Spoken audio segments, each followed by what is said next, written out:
हिंदवी स्वराज्याचे सरसंस्थापक छत्रपती शिवरायांना मानाचा मुजरा करतो।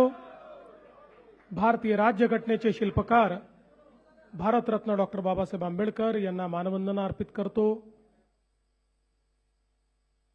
ज्यांनी खऱ्या अर्थानं छत्रपती शिवरायांनंतर राज्यकारभार कसा चालवला पाहिजे याची मुहूर्तमेढ केली त्या पुण्यश्लोक अहिल्यादेवी होळकर यांच्याही चरणी नतमस्तक होतो आणि शेतकऱ्यांची आसूड हे जगासमोर आणणारे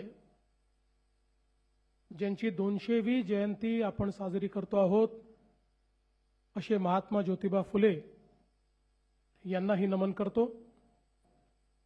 आज या कार्यक्रमामध्ये मंचावर उपस्थित असलेले आपले प्रदेशाध्यक्ष माननीय रवींद्र चव्हाण साहेब, महाराष्ट्राचे कृषी मंत्री माननीय दत्ता मामा भरणेजी, अनिल बोंडेजी, अशोक उईकेजी, संजय कुटेजी, रामकृष्ण वेताळजी, प्रवीण दरेकरजी, रणधीर सावरकरजी, चित्राताई वाघ, तमिळ सेल्वनजी, रवींद्र नासपुरेजी, या ठिकाणी उपस्थित सन्माननीय नारायण कुचे, अभिमन्यूजी पवार, सुलभाताई गायकवाड, चरणसिंग ठाकूर, प्राजक्त तनपुरे, सुनीलजी कर्जतकर, बंटी भांगडियाजी, डॉक्टर सुरेश खाडे, प्रकाश भाऊ भारसाकळे, प्रशांत बंबजी, डॉक्टर भागवत कराड, सुहास शिरसाट, धैर्यशील पाटील, उपस्थित सर्व मान्यवर आणि या ठिकाणी महाराष्ट्राच्या विविध भागातून आलेले आमचे सर्व शेतकरी बांधव आणि भारतीय जनता पार्टी किसान मोर्चाचे पदाधिकारी भगिनी आणि बंधूंनो, मी सर्वप्रथम आपल्या सर्वांचे अतिशय मनापासून आभार मानतो की आज आपण या ठिकाणी माझ्या सत्काराचा कार्यक्रम आयोजित केला। खरं म्हणजे मी जीवनामध्ये फार कमी सत्कार स्वीकारतो, शक्यतोवर सत्कारांपासून दूर राहतो, पण ज्यावेळी किसान मोर्चाने आम्हाला सत्कार करायचा आहे असं सांगितलं त्यावेळी मला एक संधी दिसली की या निमित्ताने महाराष्ट्रातल्या शेतकऱ्यांशी संवाद करता येईल, 2 गोष्टी त्यांच्यापर्यंत पोहोचवता येतील आणि म्हणून मी हा सत्कार स्वीकारला। आणि मी विचारलं कुठे घेणार, म्हणाले आम्हाला मुंबईला घ्यायचं आहे। अरे मी म्हटलं तुम्ही शेतकऱ्यांचा कार्यक्रम घेताय आणि मुंबईला घेताय, तुम्हाला घ्यायचा असेल तर कुठल्या तरी विभागात घेऊया। पण आमचे अध्यक्ष आणि संजय कुटेजी यांनी मला असं सांगितलं की महाराष्ट्राच्या राजधानीमध्ये येऊन आमच्या शेतकऱ्यांना प्रातिनिधिक स्वरूपात का होईना पण हा सत्कार मुंबईमध्येच करायचा आहे। मी त्यांना हो म्हटलं आणि आज हा सत्कार आपण केला। मी अतिशय विनम्रपणे हा सत्कार माझ्या वतीनं ज्यांनी मला या संपूर्ण कार्यात मदत केली ते माझे दोन्ही उपमुख्यमंत्री माननीय एकनाथराव शिंदेजी, सुनेत्राताई पवार, आमचे कृषी मंत्री आणि संपूर्ण मंत्रिमंडळाच्या वतीनं आपला हा सत्कार मी या ठिकाणी स्वीकारतोय आणि या सर्व शेतकरी बंधू भगिनींचे मी अतिशय मनापासून आभार मानतो। खरं तर पहिल्यांदाच असं घडलं असेल की कर्जमाफीचा निर्णय कुठलीही निवडणूक डोळ्यासमोर नसताना घेण्यात आला। मागच्या निवडणुकीमध्ये आपल्या जाहीरनाम्यात शेतकऱ्यांना कर्जमाफी देण्याचं आश्वासन आपण दिलं होतं आणि त्यानंतर खूप चांगल्या पद्धतीनं संपूर्ण महाराष्ट्रामध्ये अभूतपूर्व अशा प्रकारचं यश आपल्याला मिळालं। त्यानंतर नगरपालिकेच्याही निवडणुका झाल्या, महानगरपालिकेच्याही झाल्या, जिल्हा परिषदेच्याही झाल्या। सगळ्या निवडणुकांमध्ये भारतीय जनता पार्टी आणि महायुतीला महाराष्ट्राच्या जनतेने भरभरून दिलं आणि न भूतो अशा प्रकारचं मॅन्डेट, अशा प्रकारचा विजय आपल्याला मिळाला. केवळ राजकीय विचार केला असता तर समोर आता कुठली निवडणूक उरलेली नाही. त्यामुळे आता पुन्हा 2029ला लोकांसमोर जायचं आहे. तर 29च्या जानेवारीत आपण कर्जमाफी करू, अशा प्रकारचा राजकीय विचार आपल्याला करता आला असता. पण आपल्याकरता कर्जमाफी असेल, शेतकऱ्यांच्या हिताचे निर्णय असतील, हा कुठलाही निर्णय राजकारणाशी संबंधित नाहीये. राजकारण आपल्या जागी आहे, ते आपण करतो, ते करावंही लागेल. पण शेतकऱ्याचं हित बघत असताना कुठल्या गोष्टीमध्ये शेतकऱ्यांना कधी कुठला निर्णय हिताचा असेल याचा विचार करून तो निर्णय घेतला पाहिजे. आणि म्हणून अनेक लोकांना असं वाटत होतं की सरकार निर्णय करणार नाही, आपण आंदोलनं करू, आपलं दुकान चालू राहील, आपल्याला प्रसिद्धी मिळत राहील. परंतु त्यांना हे माहिती नव्हतं, हे महायुतीचं सरकार आहे, हे शेतकऱ्यांच्या देवाभाऊचं सरकार आहे.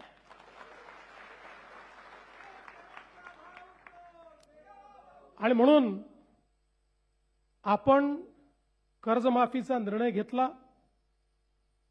2 लाखापर्यंत कर्ज माफ करण्याचा निर्णय घेतला. आणि त्यासोबत ज्यांनी नियमित कर्ज भरलाय त्यांनाही 50,000 रुपये देण्याचा निर्णय आपण घेतला. हे खरं आहे की हा निर्णय घेत असताना एक अट आपण टाकली होती. आणि ती अट अशी होती की 2019च्या कर्जमाफी योजनेमध्ये ज्यांना त्याचा फायदा मिळालाय त्यांना या योजनेचा फायदा मिळणार नाही. राज्यामध्ये 2008ला देशाची कर्जमाफी झाली आणि 2009ला राज्याची कर्जमाफी झाली. 2009च्या कर्जमाफीमध्ये तेव्हाच्या सरकारने 2008च्या कर्जमाफीतल्या लोकांना वगळलं. 2017ला आपण कर्जमाफी केली, त्याही वेळी ज्यांना फायदा यापूर्वी मिळाला होता त्यांना आपण वगळलं. 2019ला कर्जमाफी झाली. 19च्या कर्जमाफीमध्ये तेव्हाच्या सरकारने, मगाशी कुटे साहेबांनी सांगितलं की 2017ला ज्यांना कर्जमाफी मिळाली होती त्या सगळ्यांना वगळण्याचा निर्णय घेतला. याच्या पाठीमागचं कारण काय आहे? तर आत्ताही आपण कर्जमाफीच्या संदर्भात जी समिती तयार केली होती त्या समितीने आपल्याला अहवाल देताना हे सांगितलं की याचा फायनान्शियल इम्पॅक्ट मोठा नाही, 3-4 हजार कोटी रुपयेच लागतील. परंतु आपल्याकडची जी बँकिंग सिस्टीम आहे, बँकांची जी व्यवस्था आहे, जर कर्ज भरण्याची सवय ही सुटली किंवा अनेक वेळा सवय सुटत नाही, पण शेतकऱ्यांना असं वाटतं की आपण भरून टाकले आणि कर्जमाफी झाली तर आपल्याला काय मिळणार. आणि म्हणून या भीतीपोटी अनेक वेळा शेतकरी त्या ठिकाणी कर्ज भरत नाहीत आणि मग नंतर दोन्हीकडनं अडचणीत येतात. आणि म्हणून साधारणपणे लगतच्या कर्जमाफीतल्या लोकांना पुन्हा डिफॉल्ट झाला असेल तर कर्जमाफी देऊ नये, अशा प्रकारचा निर्णय आपल्या समितीने दिला होता. तरीही ज्यावेळेस मी बघितलं की अशा प्रकारचे शेतकरी किती, तर लक्षात आलं की 12 लाख शेतकरी आहेत. ज्या 12 लाख शेतकऱ्यांना या योजनेचा लाभ मिळणार नाही. मग मी विचारलं की समजा आपण असं केलं, 50,000पर्यंत सरकारने द्यावे आणि वरचे त्यांनी द्यावे, तर किती शेतकरी कव्हर होतात? होतात तर 12 लाख. पण त्यातले 6 लाख शेतकरी असे होते की ज्यांना 10-12 हजार रुपये भरले तरीही 50,000चा फायदा त्या ठिकाणी मिळत होता. आणि म्हणून दोन्ही गोष्टी त्यात होत होत्या. शेतकऱ्याला फायदाही मिळत होता आणि पुन्हा जो काही रिपोर्टमध्ये म्हटलं होतं की कर्ज भरण्याची प्रवृत्ती कमी होऊ नये या दृष्टीनं तुम्ही कारवाई करा, ती कारवाई देखील आपल्याला करता येत होती.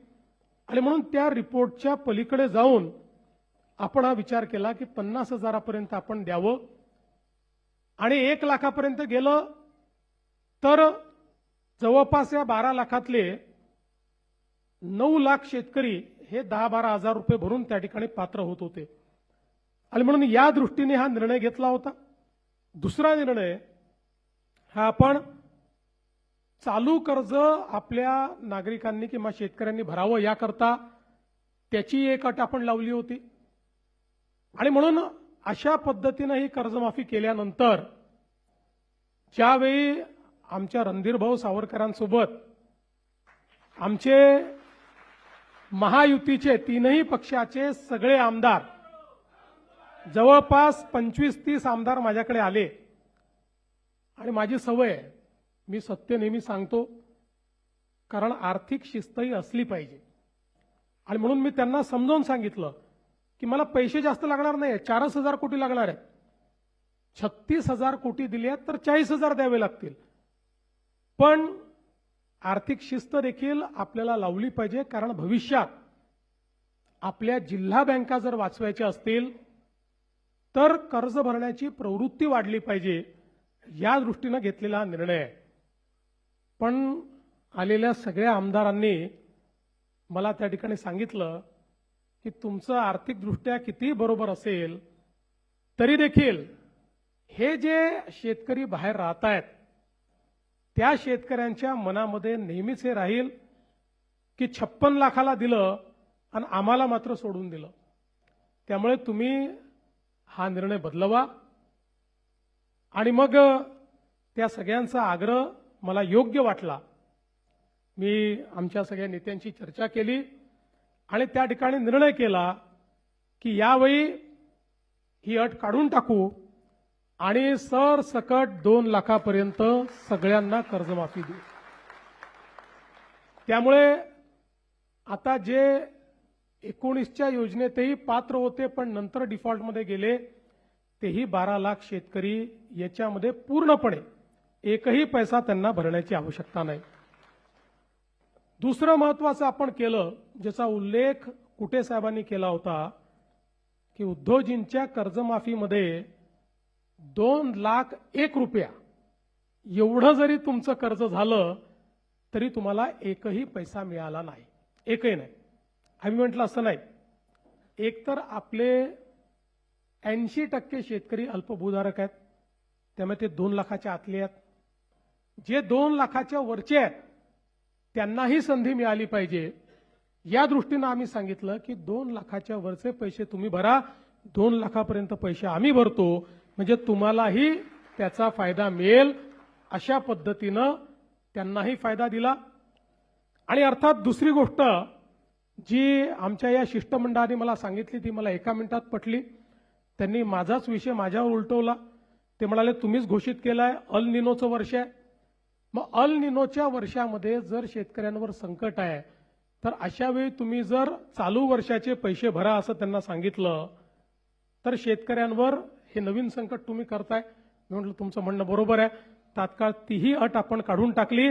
त्यामुळे आता ज्यांना 50,000 रुपये प्रोत्साहनपर मिळणार आहेत त्यांनी जे 26-27 लगतचे जे मागचे 3 वर्ष आहेत त्या 3 वर्षातल्या कुठल्याही 2 वर्षामध्ये त्यांनी जर त्या ठिकाणी पैसे भरलेले असतील तर त्यांनाही 50,000 रुपये प्रोत्साहन देण्याचा निर्णय आपण घेतला आहे. खरं म्हणजे शेतकरी बंधू भगिनींनो, आपण जर बघितलं तर कर्जमाफी हा काही अंतिम उपाय नाहीये.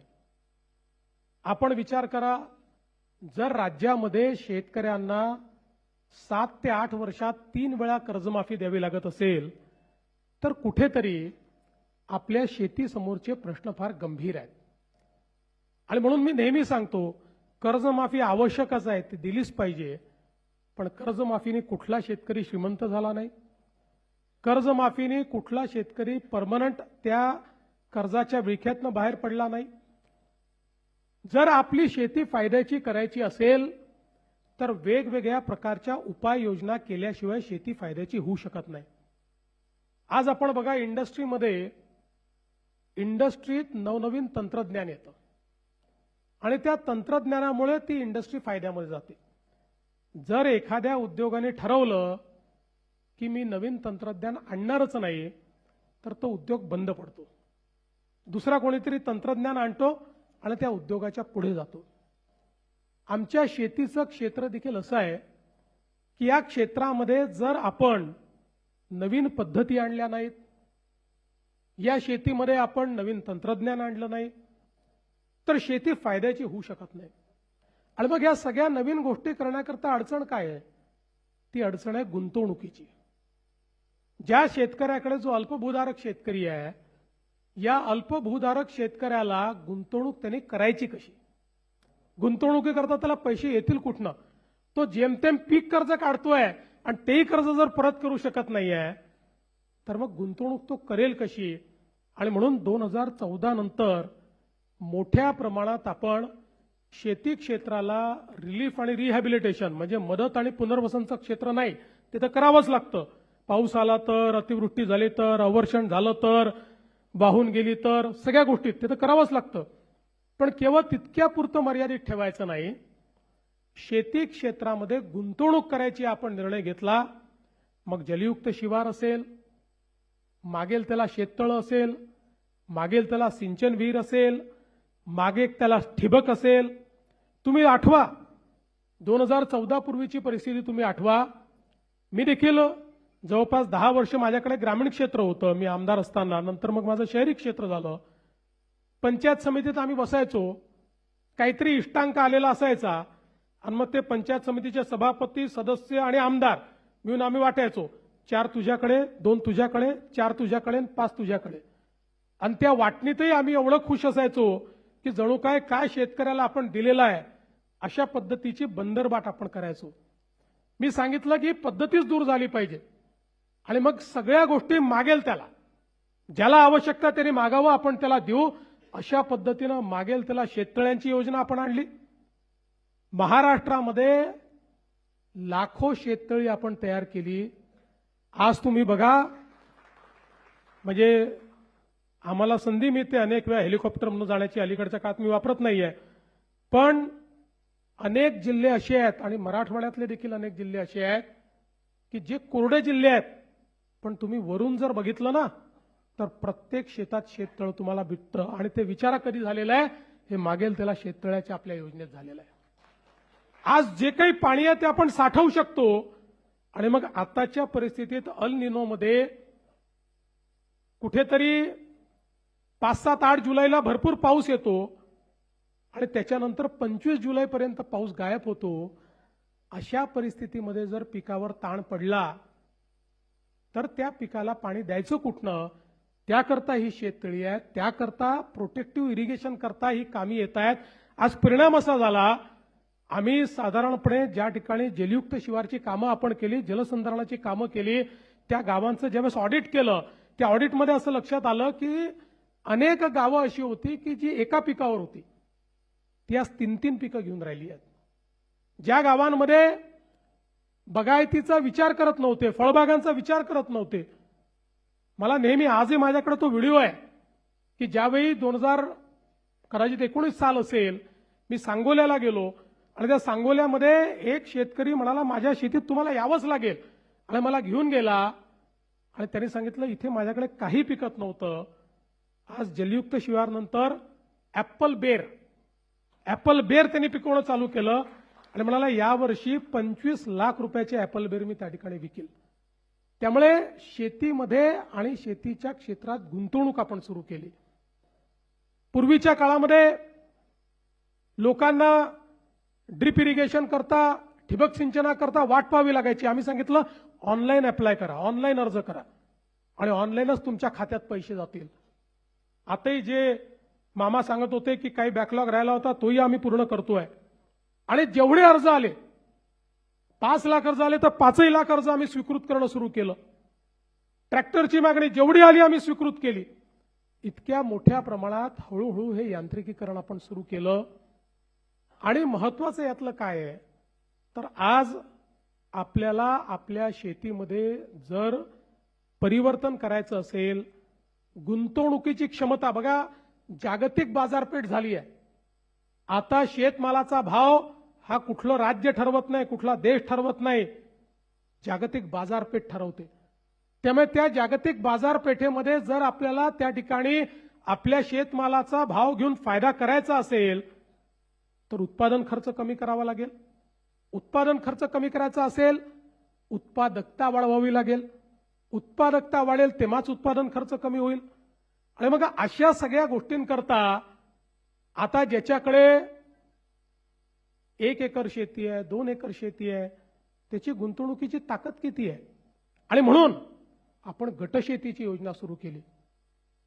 मला असं वाटतं की महाराष्ट्रामध्ये पुढच्या 2 ते 3 वर्षामध्ये 50,000 गट जर आपण तयार केले तर या गटांची क्षमता जी आहे, आणि सरकार सगळ्या योजना गटाला देत आहे. मागच्या वेळेस तर आपण 1 कोटी रुपयापर्यंतच्या योजना गटांना दिल्या, तर या गटाची गुंतवणुकीची क्षमता वाढते.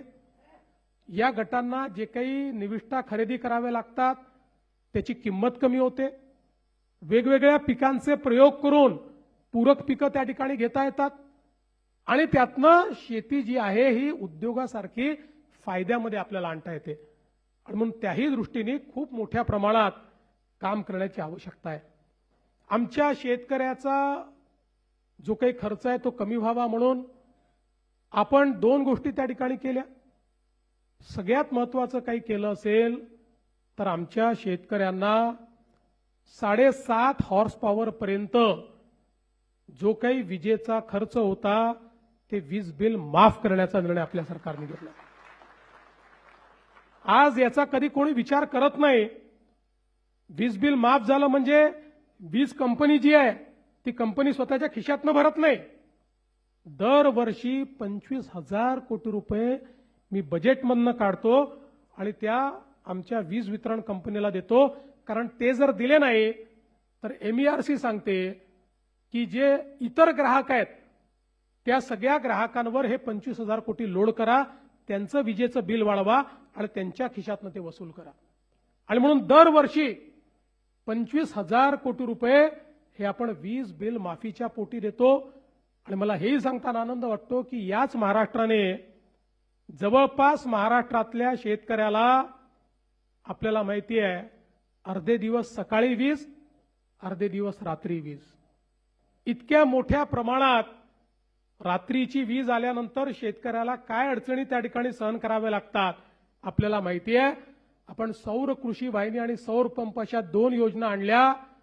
मला सांगताना अभिमान वाटतो की जे आम्ही सांगितलं आज राज्यातल्या 76% शेतकऱ्यांना आम्ही दिवसा वीज देतो. आणि आमचा प्रयत्न हे वर्ष संपता संपता 100% शेतकऱ्यांना दिवसा वीज आम्ही देऊ. आणि 8 तास आम्ही देतो, 10 तास जायचंय, नंतर 12 तास जायचंय, दिवसा 12 तास आमच्या शेतकऱ्यांना त्या ठिकाणी मोफत वीज देण्याचा निर्णय आम्ही करतो. आणि आता याच्याही पेक्षा एक अजून चांगला निर्णय जो आज मी जाहीर करणार आहे. आपल्याला कल्पना आहे की 7.5 हॉर्स पॉवर पर्यंत आता तुम्हाला बिल येत नाही, पण तुमच्या प्रत्येकाच्या नावाने जुनं बिल आहे. प्रत्येकाच्या नावाने आहे, ते खात्यात आहे, लिहून ठेवलं आहे, कधीतरी वसुलीला येऊ शकतं. आणि कुठलंही दुसरं कनेक्शन घ्यायचं झालं तर तो लाईनमन चेक करतो, तुमच्यावर तर आहे जुनं बिल, मिळत नाही तुम्हाला. आणि म्हणून आता मी हा निर्णय घेणार आहे की 7.5 हॉर्स पॉवर पर्यंतचं जे जुनं बिल आहे 48,000 कोटी रुपयाचं जुनं बिल वसूल करायचं आहे. ते 48,000 कोटी रुपयाचं जुनं बिल आम्ही माफ करणार आहोत.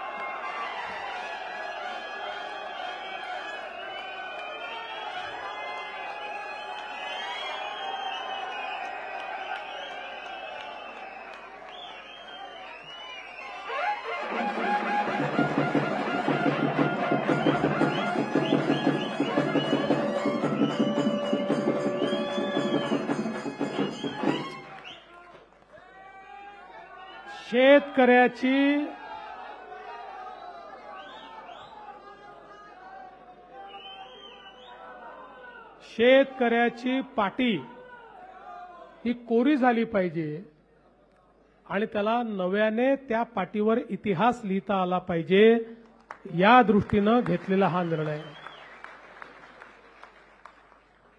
आज खरं म्हणजे एकीकडे शेती क्षेत्रातली गुंतवणूक आपण किती वाढवली आहे.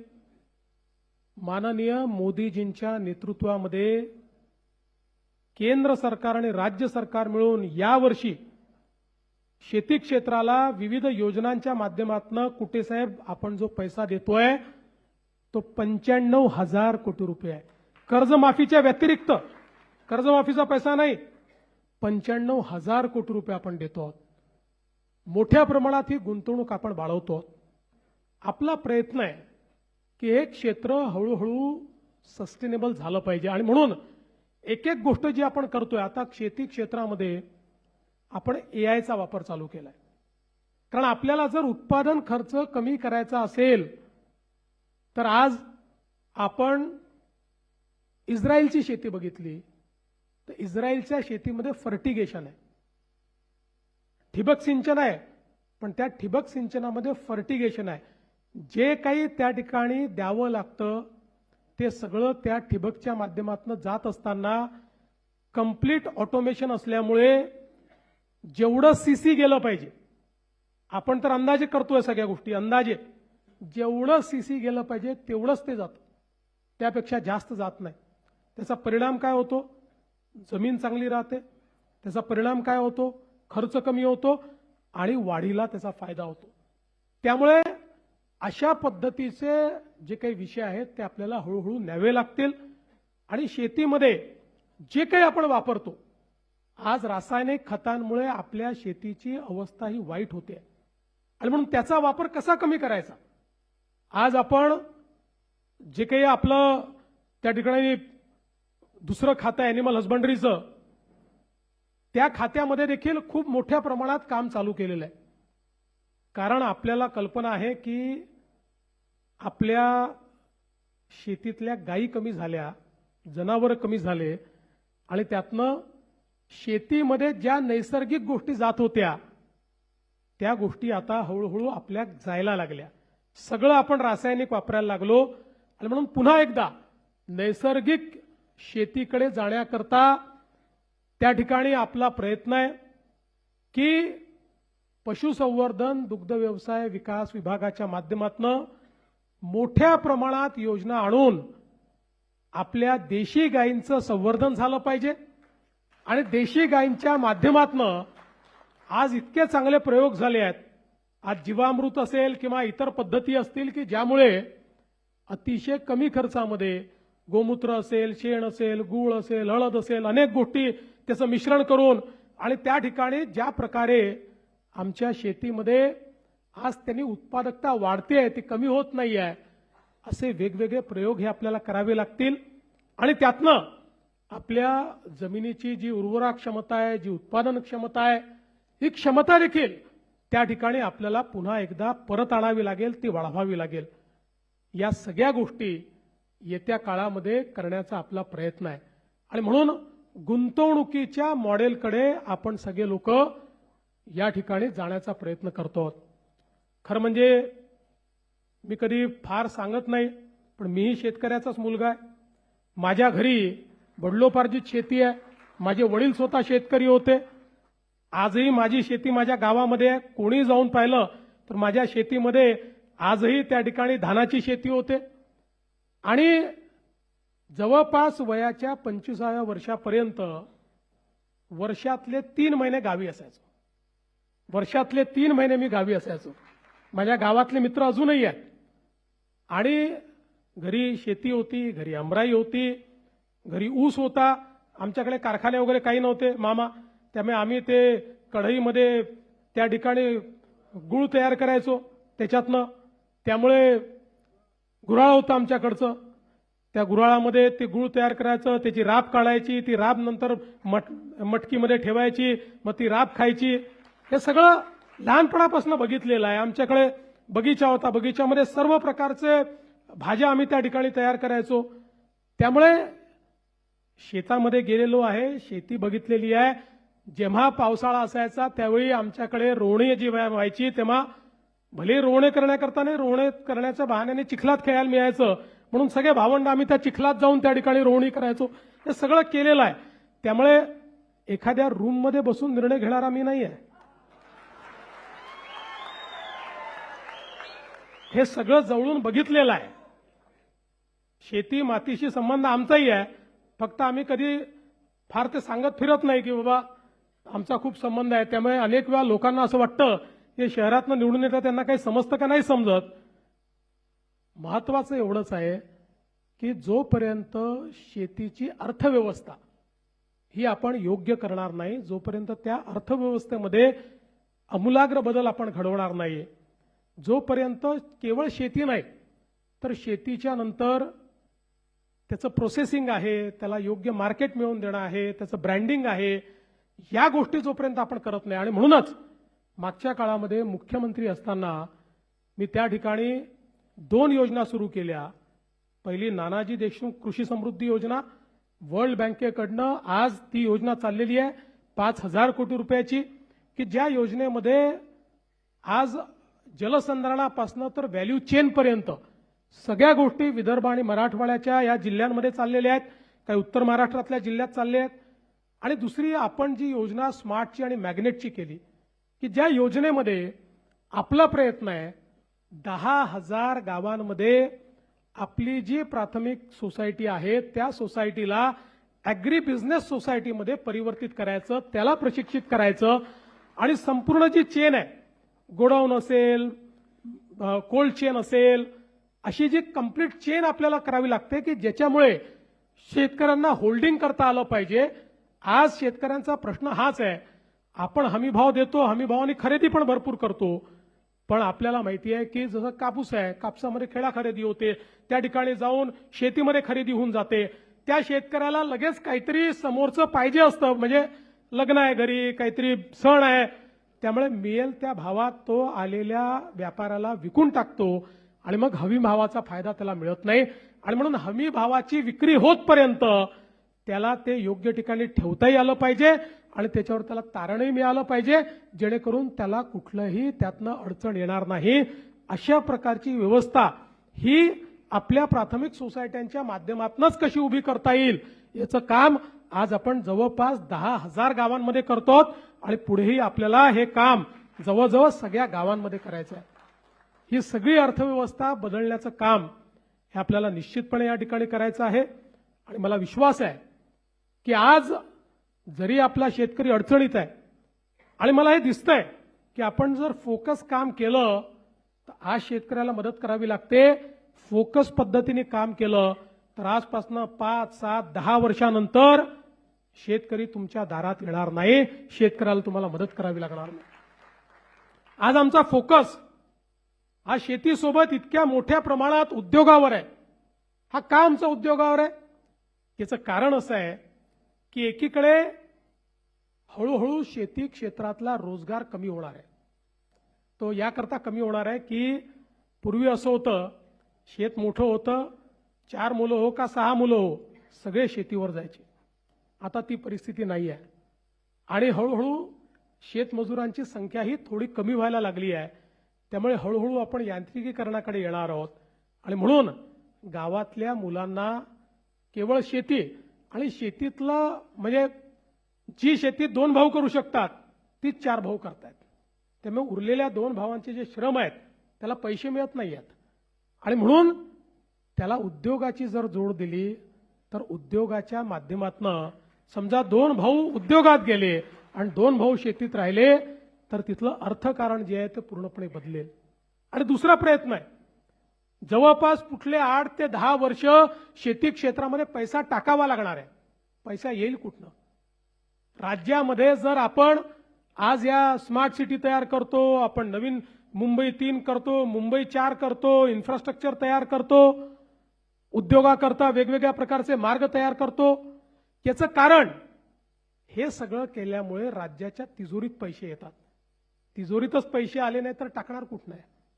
आज ज्यावेळेस शेतकऱ्यांना 40,000 कोटी रुपयाची कर्जमाफी आपल्याला द्यावी लागते, त्यावेळी लक्षात घ्या, एक रस्ता बनवायचा असेल तर बँक आम्हाला कर्ज देते, पण शेतकऱ्याच्या कर्जमाफी करता आम्हाला कर्ज मिळत नाही. ते आपल्याला 4 खर्च कमी करावे लागतात आणि राज्याच्या बजेटमधनं ते द्यावे लागतात. आणि म्हणून राज्याचं बजेट जर मोठं झालं नाही, राज्याच्या तिजोरीत पैसे आले नाही, तर शेतकऱ्याचं कल्याण करणार कसं? आणि म्हणून आपला प्रयत्न आहे की एकीकडे शेती क्षेत्रातली गुंतवणूक वाढवायची आणि दुसरीकडे उद्योगाचं क्षेत्र आणि सेवा क्षेत्र या 2 क्षेत्रांमध्ये मोठ्या प्रमाणात गुंतवणूक आणायची. ती गुंतवणूक आणली की त्यातनं टॅक्सच्या रूपानं पैसा तिजोरीत येतो. आलेला पैसा शेतीच्या क्षेत्रामध्ये जर आपण लावू शकलो तर 8 ते 10 वर्षामध्ये हे क्षेत्र पूर्णपणे आपल्या पायावर उभं होईल आणि त्यानंतर या क्षेत्रात पैसा लावण्याची आवश्यकता असणार नाही. हेच क्षेत्र तुम्हाला पैसा देईल. अशा पद्धतीचं हे क्षेत्र आपल्याला उभं करायचं आहे. आणि म्हणून आज ज्या वेगवेगळ्या उपाययोजना आपण करतोय त्याच्यामध्ये सगळ्यात महत्वाची आपली उपाययोजना आहे ती आपला नदी जोड प्रकल्प. या महाराष्ट्रातला 52% भाग हा अवर्षण प्रवण आहे. 52% भागामध्ये आपल्याला पाहिजे त्या प्रमाणात पाऊस होत नाही. केवळ 48% भागामध्ये होतो. त्या 52% भागामध्ये जिथे कधी ना कधी दुष्काळ पडत असतो. आता या वर्षीचं अल निनोचं संकट आहे. या संकटाचा सामना आपल्याला करावा लागेल. आणि म्हणून एकीकडे 52% भाग अवर्षण प्रवण आहे आणि दुसरीकडे तो विदर्भाचा भाग असो का कोकणाचा भाग असो, या ठिकाणी 200 टीएमसी पाणी हे समुद्रात वाहून चाललेलं आहे. त्या पाण्याचा उपयोग होत नाही. आणि म्हणून आपण हा निर्णय केला की आपल्याला हे वाहून जाणारं जे पाणी आहे हे आता तुटीच्या खोऱ्यामध्ये आणलं पाहिजे. आपलं गोदावरीचं जे खोरं आहे, ज्या खोऱ्यावर जवळपास 50% महाराष्ट्रातली शेती आणि महाराष्ट्रातलं पाणी अवलंबून आहे, ते तुटीचं खोरं आहे. तापीचं खोरं जे उत्तर महाराष्ट्रातलं आहे ते आपलं तुटीचं खोरं आहे. या खोऱ्यांमध्ये हे पाणी आलं पाहिजे. आणि म्हणून आपण ज्या योजना तयार केल्या, वैनगंगा नळगंगा सारखी योजना की ज्या योजनेमध्ये 450 किलोमीटरची नवीन नदीच आपण तयार करतो, ज्यामध्ये समुद्रात वाहून जाणारं 70-80 टीएमसी पाणी हे आपण भंडाऱ्याच्या खालून त्या ठिकाणी उसळणार आणि ते पाणी बुलढाण्यापर्यंत आपण आणणार. आणि याच्यामध्ये जवळपास 24 नवीन धरणं आणि 16 जुन्या धरणांची उंची वाढवणं, अशा पद्धतीनं 40 वॉटर स्ट्रक्चर तयार होतील. विदर्भामध्ये एकही जिल्हा एकही तालुका दुष्काळात कधीच राहणार नाही. अशा पद्धतीचं हे काम आपण करतोय. हे आता अंतिम टप्प्यात आलंय. ईश्वराचा आशीर्वाद असला तर याच वर्षी हे काम तयार करू. दुसरं, दरवर्षी सातारा सांगलीला पावसामुळे त्या ठिकाणी पूर येतो आणि इतकं पुराचं पाणी म्हणजे महाराष्ट्र, कर्नाटक, आंध्र सगळ्यांच्या हिश्श्याचं पाणी गेल्यानंतरही 200 टीएमसी पाणी हे वाहून जातं आणि ते आपल्याकडे पुरात येतं आणि दरवर्षीचा पूर आहे. याच्यावर आपण योजना तयार केली आणि आता वळण बंधाराच्या माध्यमातून हे पाणी पश्चिम महाराष्ट्रातले जे दुष्काळी तालुके आहेत तिथे आणि उजनीमध्ये आणून ते मराठवाड्यामध्ये नेण्याचं काम आपण त्या ठिकाणी करतो. तिसरं, आपलं जवळपास उल्हास खोऱ्यातलं जवळपास 250 टीएमसी पाणी हे सगळं समुद्रात वाहून जातं. आपल्याला ईश्वराने सह्याद्री दिलाय, पश्चिमी घाट दिलेला आहे.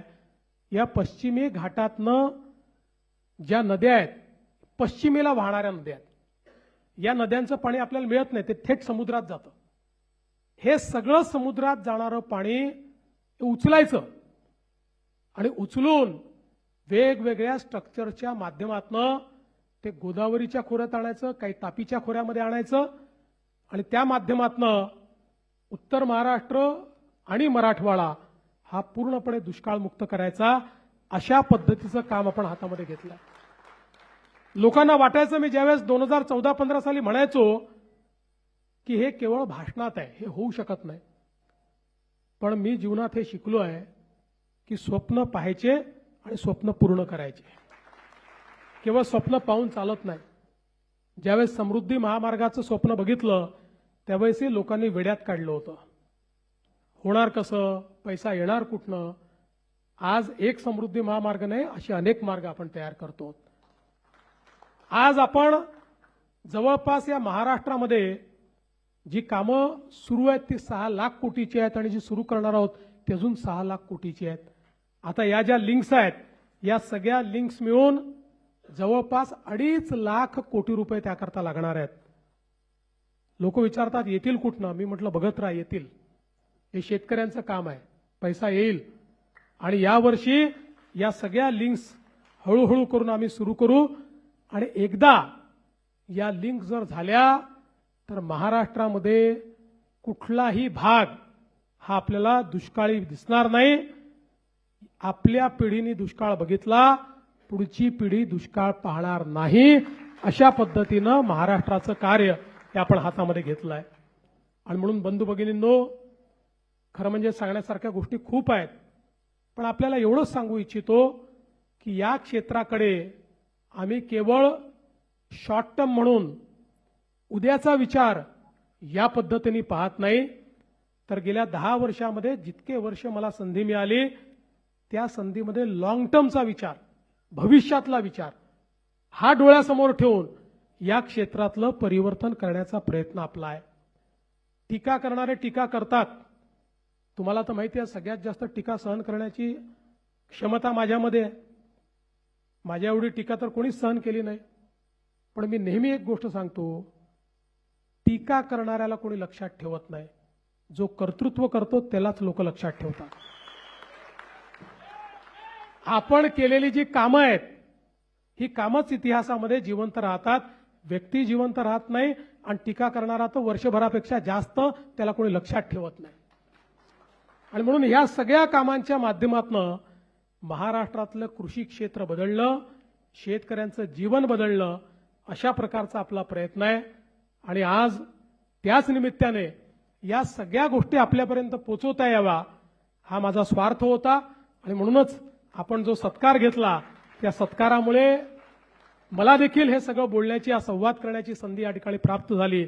मी आपल्या सर्वांचे अतिशय मनापासून आभार मानतो आणि पुढेही आपण अशाच प्रकारे काम करत राहू हा विश्वास देऊन मी माझे 2 शब्द संपवतो. धन्यवाद. जय हिंद, जय महाराष्ट्र.